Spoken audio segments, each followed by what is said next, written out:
this episode, I am mainly going to be attacking things with an angle grinder. Basically, I want to see if I can fit these. After my success at fitting the partial shelf supports for getting the partial shelf in, I have had a look and I think I might be able to fit these. Because realistically, this part of the turret is the same. This part of the arch is the same. The only difference is this extension piece sticking up out. So, I've done some very rough calculations, and I'm going to take it off a little bit less than what I think. I think if I cut it around there, and then cut along this line here, and cut along this edge here, and just cut this top bit out, in theory, it should let me in. So, this one is all cracked and broken anyway, so I don't really feel too bad about cutting this one up. So I'm going to give it a go. What's the worst that can happen? And as much as this car is roll caged and as much as it's 5-linked and all that carry on, I still want to have as much of a Capri in it as possible. I don't like a stripped out rally slag car whenever I'm going for a road car. Although I say that and I'm building a Mark II Escort Group 4-spec and I'm not actually rallying it, but we'll ignore that. So, need to see if we can get this butchered in such a way that it fits. So, I shall be using a combination of an oscillating saw, hacksaw, file, possibly a hammer. It's me, who knows. We'll go from there.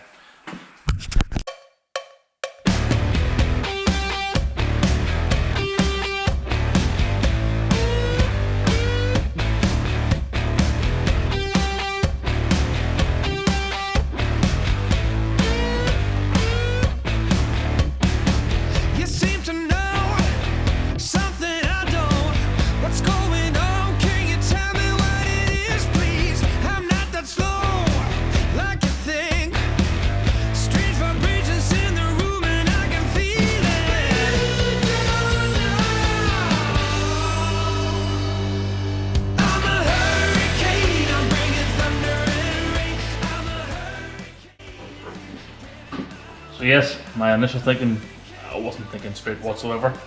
How the flip am I going to get this in behind this to get it all fed round in? It's not going to work. So my next plan I think is to cut this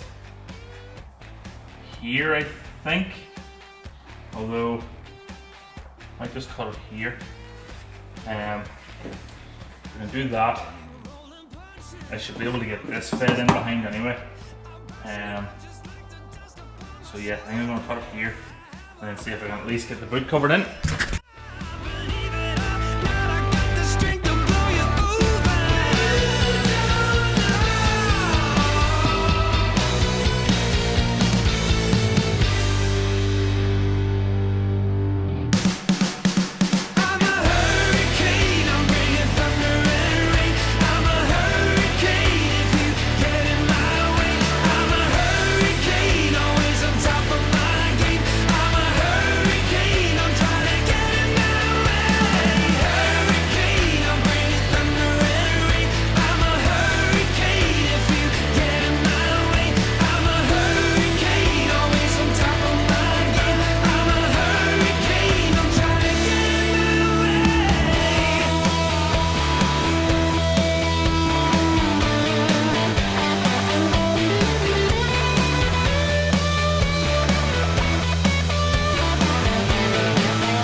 Okay, so after remeasuring and recutting, I've now got the back section fitted.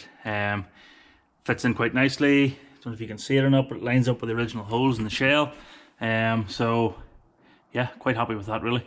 At least it finishes the boot off. You're not seeing the inside plastics and stuff, or the inside frame, the holes and stuff there. I'm going to line the back of that with soundproof stuff as well in here, so hopefully that should help. Just every little step I can get to try and keep road noise out, basically. Next step, I don't know if I can do anything with this or not, but I might be able to fit this section of the plastic in there, standard. Unsure. Unsure if I want to, because you can see the nice blue tubs, but I'll maybe give it a go. I'm going to do this side next over here. Now I know where to cut and go from there. Okay, so now I have this side cut. I've taken a couple of measurements there, and the middle, drawn a curve down. So I'm going to see now about getting this butchered and see if I can get it fitted. I need to order new blades for this thing. I haven't seen one of these before. It's an oscillating tool. I bought it at the time when I was doing my house up because it was handy for getting wooden floors underneath architraves and skirting board and stuff instead of having to take them all off the wall. So, get this side done now. I'm going to take this over to the workbench to cut it, so back in a minute. And voila, another side done. However, I took my measurements off this side from where that goes to there, but I cut it a wee bit short on this side. I do have another couple of these plastics lying cracked at home, so I might extend this out to here and cut it straight at some point, but for now it'll do. Going to fit these, or soundproof in the back of these, fit these, and fit my partial shelf supports, and yeah, well, I need to put my filler neck on. It's not fitted yet right now for my filler flap, so I'll do that first of all before I end up sealing this up for good. But very happy that I can now get boot plastics in. I can now get partial shelf with this new supports and stuff in. I have done the soundproofing in the around the link boxes and stuff. So that's most of the back of the car done. I've also done up in, I don't know if you can see or not, I've done up in the there in the void in the old quarter as well. So just really the soundproofing to do, which hopefully is a simple bit. Hopefully it's just full flat sheets to do the rest of the floor pan in there. Get them rolled into the seams and stuff in the floor, and yeah, I was intending, and I think I still will, intending to do the insides of the door skins as well. So I'll need to work out how I'm going to do that. Probably should have done that before I put the glass in, but you live and you learn. Might have to just put it in patches instead of one big sheet. But yes, fairly happy. Another bit done. So that's the boot area all done for now. Side plastics are going to have to come back out to get painted black because the rest of the stuff in the car is all going to be black. I'm going to paint the boot floor thing as well black, the spare wheel cover. And I'm going to make a bit of a firewall to go down, as I mentioned in the last video, down there, to try and keep the boot area the boot and keep it separate from the cabin. So pretty happy with how it turned out. That partial shelf's only borrowed from the brother-in-law. Thank you, Daniel. But you'll agree, the plastics being in there definitely helped the whole look of the thing. I've got a boot light hole in this side as well over here, so I'm going to use it, and I'll probably fire a couple more LEDs in there as well, because underneath the partial shelf supports you never have too much light. The soundproofing's all done in around the 4 link boxes, and up in the inner quarter and stuff, as I mentioned earlier, so I'm getting on well with the interior. I'm just waiting on the painter wants to come and buff and polish the engine bay. We never got that done before it went home because just time got away from us before Christmas, so he's coming to run the mop over it just to bring it up a wee bit. A couple of wee bits of overspray and stuff on it that needs sorted, so although it's still looking good to be fair even for the overspray. So he's going to buff that up for me tomorrow, all being well, and then I don't know, I might move forward and start building the front end up, cleaning the coilovers up and stuff and painting them, and then subframe and set the engine up in. So fairly happy, and who knows what comes next. I don't even know. Hello again. I am back, I'm alive, I'm allowed out, so I'm now down at the shed for the first time in 2.5 weeks. So it's good to be back. As you can see, not much has been done really. I hope it hasn't been done anyway, I haven't been here. So need to get cracking and work out what's next. Speaking of which, I've made a start on some lists. Gotta love a good list for everything that needs done. The longest one arguably is the wiring list. I've got most of the stuff I think that I need to do written down and all this. The hard bit is going to be just trying to pre-plan for everything. I don't want to start taping looms up and fitting bits of interior, then realising, crap, I didn't run such and such, or I'd carry on. So I need to get a plan of attack sorted really. I don't know what I'm doing yet, which order I'm doing it in. I had initially started at the back.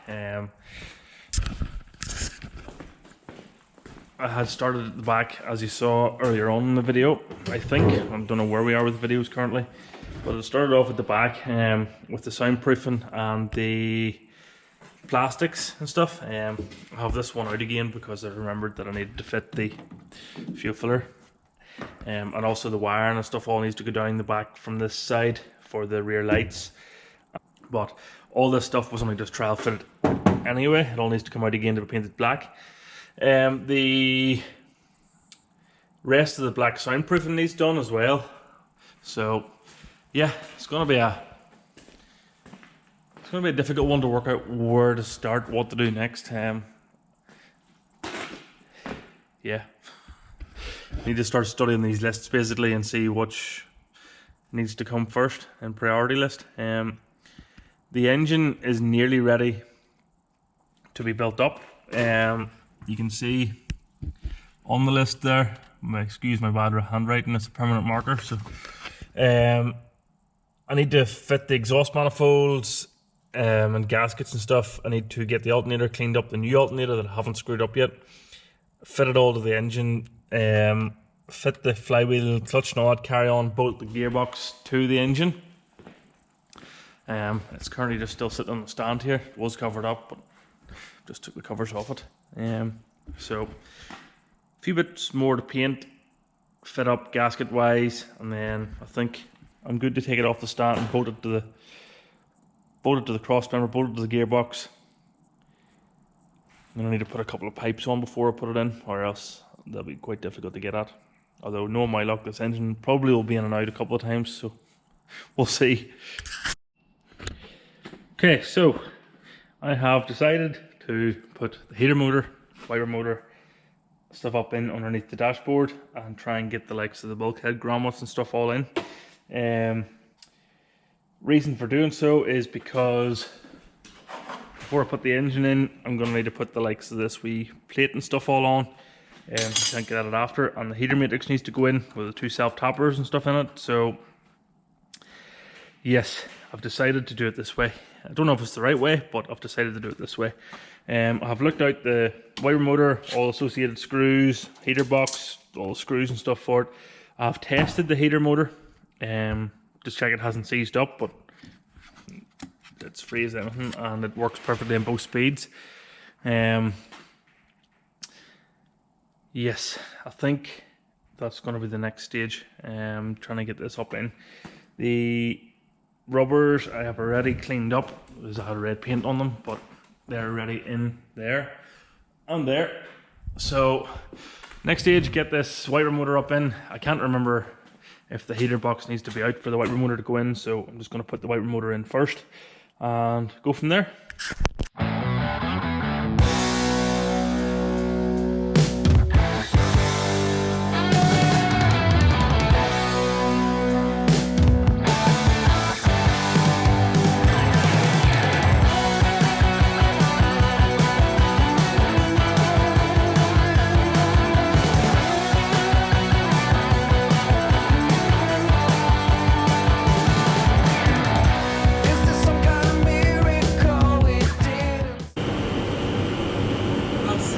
heater motor and wiper motor in. Need to go into the engine bay now and put the wee oval plate on and the 2 self-tappers into the heater matrix. But a bit easier than I remembered actually to put all that, so that's a bonus I suppose. Yeah, quite happy that that's in.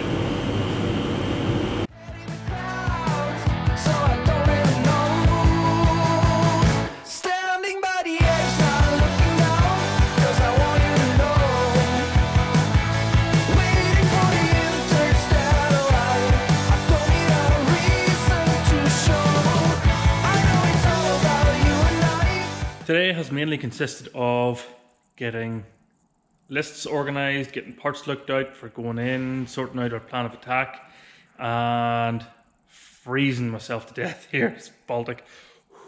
You can see my breath or not. But anyway, I've managed to get some wee bits and pieces done, as you saw in the last couple of clips. The heater bubble drain thing's in, the heater matrix is in with the wee blanket cap. I have the split grommet in as well, that comes apart in 2 halves to let big plugs through. I have the steering column grommet push thing in as well. I have these back on. On the inside, I have the, you see,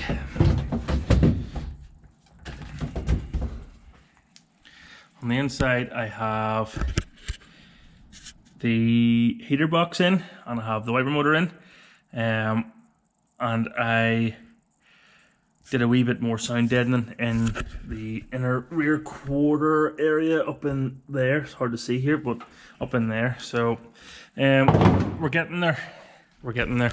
I think I'm going to let that do me this episode. I will hopefully be back down in a few days on Saturday to get a bit more done. The windscreen has to come back out because I've got a heated one coming. I think it's from Ricky Evans Motorsport. There's a heated one coming, so I have to take that one out and get it, well, it's actually sold, but to get it out hopefully in one piece, considering it's sold, and get the other one fitted. I don't think I'm going to fit the other one straight away because I want to try and get the headlining and stuff inside the car done, and to do it right you have to put it in behind the windscreen seal.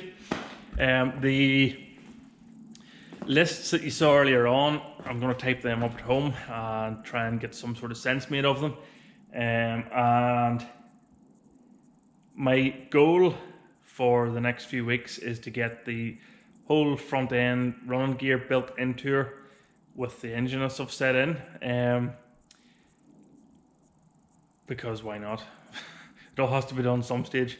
If I have the engine in the engine bay, it means that I can work out where different bits and pieces are going and route that engine wiring loom and stuff properly and make multi-plugs and stuff for it. So if you like what you're seeing, hit the subscribe button with the bell to get notified of any new uploads. Pop over to my social media feeds, which, I don't know, should hopefully appear down the side here somewhere. If you pop over to them and keep an eye out for any behind the scenes updates and stuff. Speaking of behind the scenes, if you really like what you're seeing and you want to see the stuff before anybody else, before the public sees it, for behind the scenes updates and early access to videos and stuff, head over to my Patreon. Patreon details should appear, the wee link should appear up here somewhere, and I'll put the username here. So if you head over there, there is public stuff on there as well. It's not just for patrons, but most of the stuff over there now is early access and behind the scenes posts and stuff. It's just to try and support the channel a wee bit to continue going, basically, to build this. A lot of people think you make an absolute clean fortune off YouTube. You don't. You really don't. If you're lucky on a good month, it's about 20 quid max. So that is a very good month. So it's really not worthwhile doing this if you're out to make money at this scale anyway. That's where the Patreon falls into, and that's where merchandise and stuff falls into. So yeah, I'm hopefully bringing out merchandise in the next few weeks. I have somebody at the moment lined up doing a few bits of graphic design for me that I'm hopefully going to put onto key rings and hats and t-shirts and stuff to try and mugs maybe as well. I don't know. What do you want? Do you want anything? If not, there's no point in doing it. If you are interested in anything and you have an idea what you want, put it in the comments below and we'll go from there. So yes, until the next video, hopefully we're back on schedule again. Hopefully it'll be next week again, next Saturday. The usual time, 10 o'clock. So until then, stay safe. All the best.